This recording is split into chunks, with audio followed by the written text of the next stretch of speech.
I've been to 3 state fairs and I paid money to see Ernest movies in the theaters, and that was the stupidest fucking thing I've ever seen in my life. Okay, let's unwrap this here, because I feel the same way about this film that I feel after you watch really horrific historical footage from like the 30s, you know, of what they did to prisoners or A-bomb tests.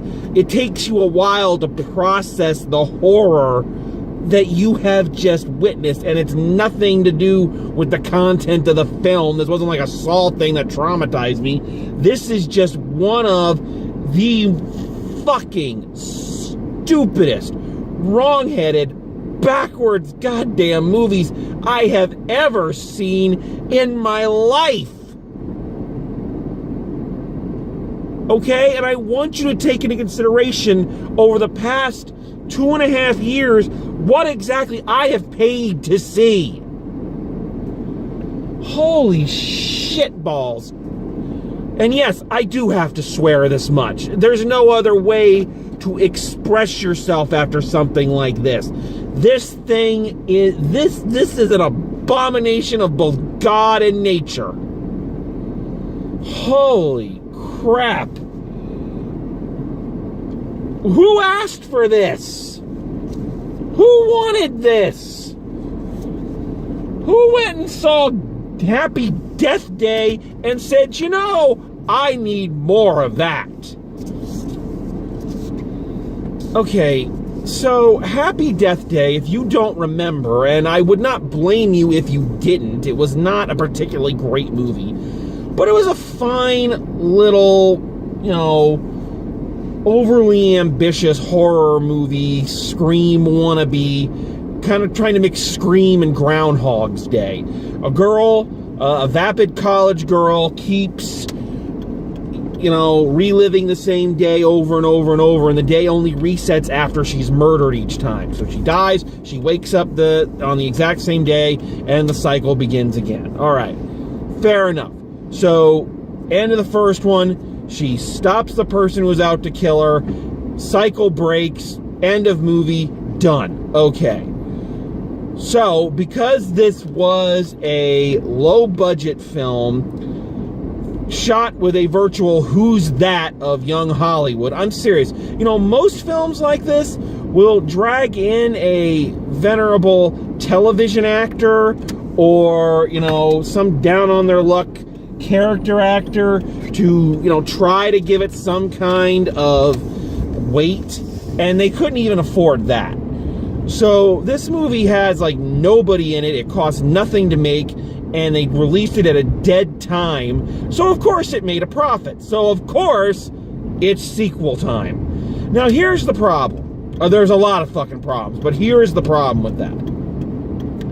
When you are doing a one-shot film with a big premise, you know, reliving the day over and over, you kind of only have enough juice in you for the one movie, because if you do a second one, you have to start explaining shit. Before, you could just kind of get away with it's just the way it is, she can't get out of it until she stops the murderer. Okay, fine and dandy. But if you're doing a second one, then you have to expand your mythology.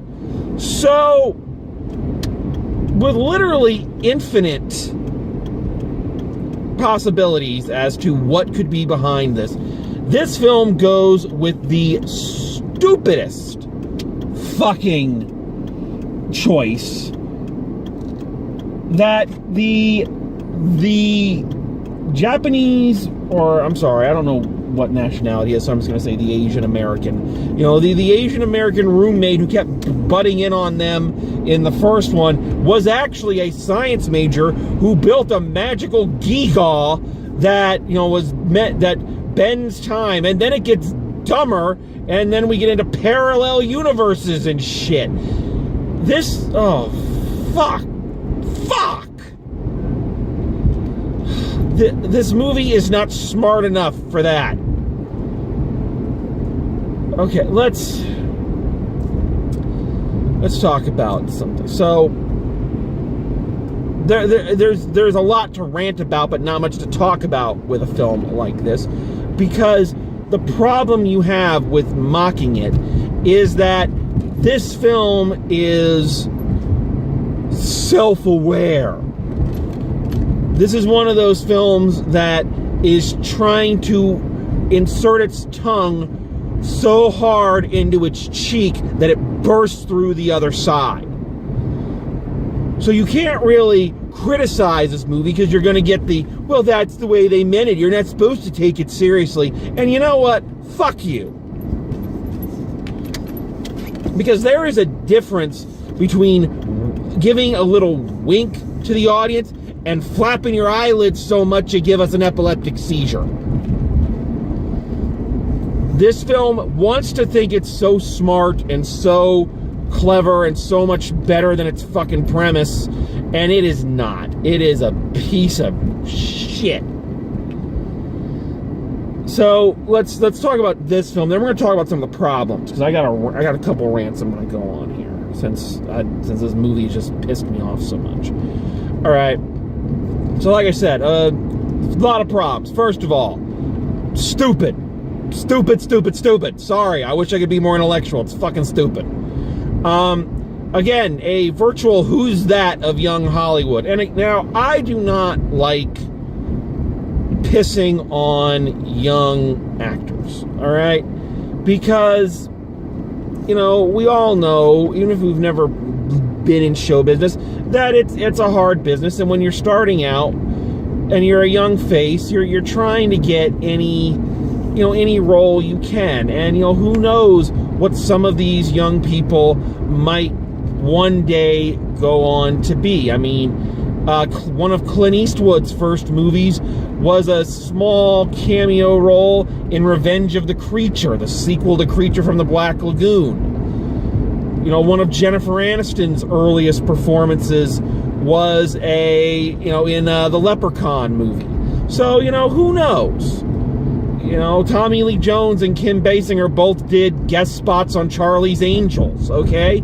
So who knows? Maybe one day we're going to see one of these young folk up there accepting an Oscar for a brilliant performance or some brilliant film they directed. That being said, it's not fucking likely. These people are terrible.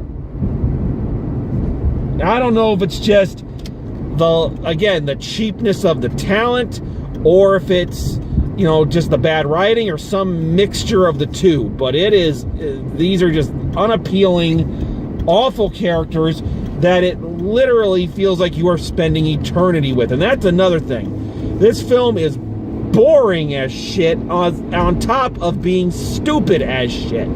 I guess it's only fitting that a movie about resetting the day and reliving the same day over and over and over again would feel like it went on forever. And here's the real kicker, okay? So the whole purpose of the first film was to make, a high concept horror movie where you could basically kill the same person over and over and over again. It was a slasher movie. Like I said, it's a Scream wannabe. All right? This movie tries to get you to believe that it's going to be another one of those, another Who's the Killer thing. And when in fact, the psycho killer in the baby mask, and what fucking university has a baby as a mascot, first off? Sorry, that's just something that's been bugging me since the first one. Anyway, so this killer in the baby mask is like totally missing from like the entire middle part of the movie.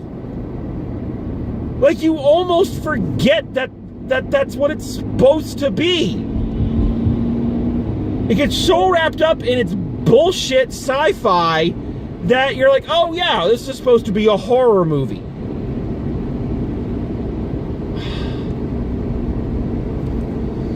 Oh my god. Okay, I have to say this. So if I'm going to complain, I am going to say a nice thing about this movie and one of the performances. So the lead actor, whose name I don't know, and I am sorry, young lady, I do not remember your name. who I did feel in the first one did a fairly good job of playing someone who is slowly going crazy as, you know, her day constantly repeats. She had a really good scene in this one. So in the first one, the big thing is that her mother is dead, so she's dealing with that. Well, in this one, with this one's weird parallel dimension bullshit, she switches places with her counterpart from a parallel universe, and in that universe, her mother is alive. And when she first sees her mother, the reaction is really good. Like, I would almost go so far as to say heartbreaking. So the young lady really sells it in that moment. And there's another scene with the mother towards the end of the film that is also very well done. So it's not like there's nothing redeemable about this movie. There are those two scenes, and I think the young lady, again, I'm sorry I do not know your name, like she's watching this. I feel like that moment, those moments really, really sold it. And I have to tip my hat to her for playing that. Aside from that, there is not a performance in this that you can say is good. There's not a character who is relatable, fun, interesting, or anything. All right? These are not the people you want to get trapped repeating a day with because they're fucking awful. So yeah, and okay. So let's talk a little bit about the so bad it's good theory. Because that is clearly what's at play here. This is one of those movies, and the first one was like this too. This is one of those movies that is going for the, we know we're bad, we know we're stupid, and so therefore the fact that we acknowledge it and wink at the audience makes all of this stupidness okay. And that is, and what Hollywood forgets, what people generally forget, is that is not how so bad it's good things work. Okay? So bad it's good movies only work when the person did not set out to make a bad movie. Okay? Nobody sets out to make a bad film. You know, Ed Wood, you know, the king of so bad it's good, did not set out to make a bad movie. He was literally trying to make a film. What makes a so bad it's good movie is when you can see underneath all of the jaw-droppingly stupid decisions that there was passion there. That somebody had something they wanted to say or something they wanted to do or whatever. And that's what makes those movies endearing. When I watched Replica a few weeks ago, now that is I won't say it's so bad it's good, but it's a bad movie that you can see that somebody was really trying to do something. They really had something they wanted to say. And just a horrible script, nonsensical science, wooden acting, a goofiness thing that's off the chart. You know, it all conspired to just make it a mess. When you come at it like this film does, with this belief that I'm going to make something so, you know, just, again, winking so hard at the audience, you know, that, you know, they'll accept all the stupid shit I'm making, it'll be so bad it's good, that doesn't work. It very rarely works that way. You know, the only film that, in my opinion, that ever pulled that off really well was Scream. And again, the only way, and again, Scream hasn't aged well, so I'm not saying it's a great movie. But again, in that film, you could see that Wes Craven had a love for horror movies and was having fun, kind of poking fun at the foibles of them. This film has no such center. It has no such love. It has no such, grounding mechanism. It is clearly just somebody saying, we're going to do this goofy shit, and we can get away with it because we're admitting it's goofy shit. And it doesn't work that way. Because what you get is exactly what we got. A overlong, overly self-important film that thinks everything it says is funny, has the same generic, smarmy stock characters all over it, and it just sucks so hard. It just sucks so hard. Whereas the first one, I was willing to give a pass to at the time. I can't do that with this one. So I'm struggling to even think of anything else left to say. I don't think there is anything else left to say. This film is an abomination. So, you know what? The only other thing I can say is I really did get a feeling of deja vu, because I think I had the same group of fucking morons sitting in the same aisle as me when I went and saw Happy Death Day a year ago. Ones who talked through the whole movie and played on their cell phones the whole time. Why do you pay money, and not a little bit of money, to go to the movies to fucking stare at your phone the whole time? You could do that at home for free. Anyway, off the topic.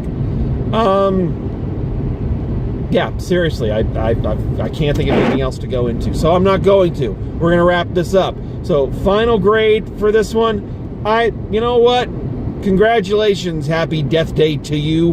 Happy F Day to you. This film is an F. This is a bona fide F. There are 2 redeeming scenes in it, and they do not make the movie or the time you put in worth it.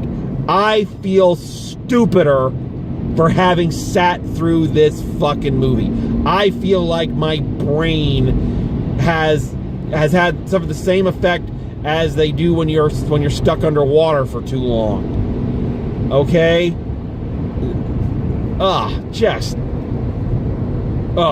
The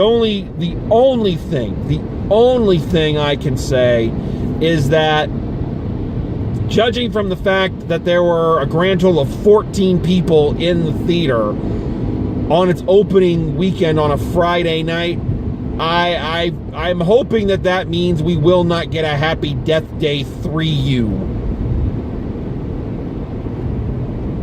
But who knows in this crazy world? Yeah, do not misunderstand me. This is not me saying this is so bad you got to go see this. This is bad, so stay away from it. Fuck this movie. Just fuck it. The first genuinely horrible film of the year. Yay! Oh, god damn. All right, so let's wrap it up. So I kind of needed this rough week, so having a film to kind of rip apart lets me, is a wonderful source of catharsis for me. Let's just hope I never run out of these bad movies to review. Otherwise, there's going to be some people with some dents in their heads. Anyway, I hope you enjoyed listening to the mental breakdown this film caused in me. We're going to check out some other awful films coming up in the very near future. This is the problem with having your birthday in February, is there's nothing good to go see. So, but we're gonna brave it on. So, as always, thank you for watching, and drive safe, and I will see you at the movies.